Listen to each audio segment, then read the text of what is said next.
आज हरतालिका तीज की आप सभी को शुभकामनाएं। वीडियो में जानेंगे आज पूजा का सर्वश्रेष्ठ शुभ मुहूर्त, प्रदोष काल का क्या समय रहेगा, व्रत कब और कैसे खोलना है, अगर अचानक से पानी की प्यास लग जाए या व्रत टूट जाए तो हमें क्या करना चाहिए, कोई दोष तो नहीं लगेगा। सबसे पहले बात कर लेते हैं, अगर आज जो है तृतीया तिथि दोपहर में ही समाप्त हो जा रही है तो कैसे हमें इसका परिणाम किसी स्वरूप में मिलेगा या नहीं। जैसे कि आज दोपहर में शुक्रवार को 3:01 में ही हरतालिका तीज की जो तिथि है वह समाप्त हो जा रही है, तो इसका दोष तो नहीं है। सबसे पहला प्रश्न यही आ रहा है, तो आपको बताते हुए चलूं, इसका कोई दोष नहीं है, कोई दिक्कत की बात नहीं है। सूर्योदय के समय में तृतीया तिथि व्याप्त थी और सूर्योदय कालीन जो है पूजा या सूर्योदय कालीन तिथि को ही हमारे वेद शास्त्रों में महत्वता दी गई है। तो आज दिन भर में तृतीया तिथि ही पूर्ण रूप से हरतालिका तीज का ही मान होगा और उसी के अनुसार नियम धर्म का पालन किया जाएगा। तो कोई दोष कोई दिक्कत की बात नहीं है। प्रदोष काल की पूजा करें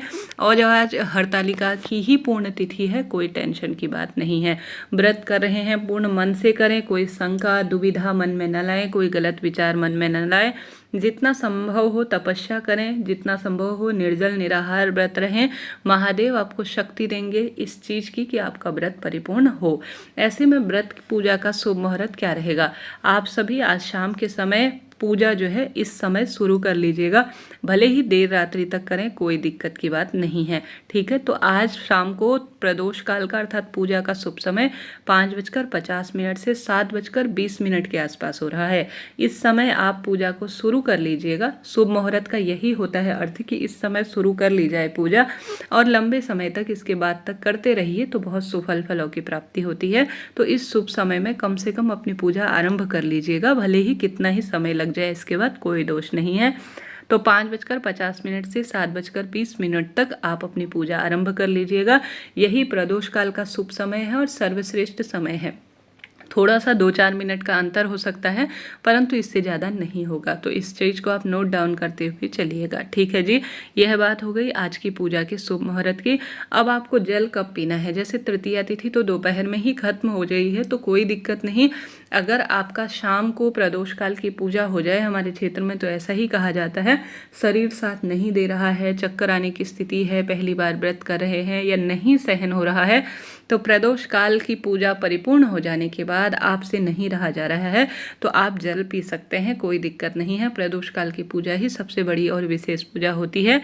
हालांकि रात्रि 12 बजे बाद अगर जागरण वगैरह कर रहे हैं तो रात्रि 12 बजे बाद आप अपना जल इत्यादि ग्रहण कर सकते हैं, कोई दोष नहीं है। हालांकि पशु की भांति अर्थात किसी भी पात्र में बहुत अधिक विषम परिस्थिति हो गई है तो किसी भी जो है थाली में आप पानी भरकर पशु जैसे जल पीते हैं उस भांति भी पी लेते हैं तो कोई दोष नहीं लगता है। अगर बहुत अधिक स्थिति खराब हो गई है तो आप इस तरह से भी जल ग्रहण कर सकते हैं, कोई दोष नहीं है। अब व्रत कब खोलना है, जैसे कि आज 6 तारीख को व्रत किया जाएगा तो सुबह 7 तारीख को शनिवार के समय आपको व्रत खोलना है। यह शुभ समय हो रहा है व्रत खोलने का, सुबह 6:14 से 7:15 के आसपास, 6:14 से 7:15 तक। देखिए, सूर्य उदय होने के बाद ही किसी व्रत को खोलना शुभ माना जाता है। इस चीज़ को आप नोट डाउन करते हुए चलिएगा। विधि विधान से पूजन करें, भगवान जी के आगे नतमस्तक हो जाएं, प्रणाम करें, उनका धन्यवाद करें और अपनी व्रत पूजा संपन्न हुई, प्रभु मुझे इस योग्य बनाया, कोई भूल चूक हुई हो तो क्षमा करें, ऐसी प्रार्थना करते हुए जो पूजा सामग्री है उसे विसर्जित करें। तत्पश्चात आप अपने व्रत को खोल सकते हैं। ठीक है जी, यह बात हो गई। अब आप सभी से अगर कोई भूल चूक हुई है तो उसके लिए कभी भी कोई भी दिक्कत की बात नहीं है। भगवान द्वारा जो आपको शक्ति दी गई है, जैसी उनकी इच्छा है, उनके आगे तो किसी की चलती ही नहीं है।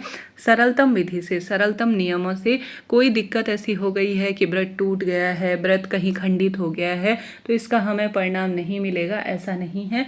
गलती हो गई है, कोई दिक्कत नहीं। माता पिता तुल्य है हमारे महादेव और माता रानी, आप अपनी तरफ से पूरी कोशिश कर रहे हैं, फिर भी कोई चूक हो जाती है तो कोई दोष नहीं है। भूलवश हुआ कार्य कभी भी कोई दोष उत्पन्न नहीं करता है। हाँ, जानबूझकर कोई कार्य न करें, बस इस चीज़ का ध्यान रखिएगा, कोई दिक्कत की बात नहीं। व्रत करते रहिए, कंटिन्यू करें और कोई जो है जानबूझकर कोई गलती हुई है तो व्रत को खोले नहीं, तोड़े नहीं, व्रत कंटिन्यू करते रहें। जय माता दी।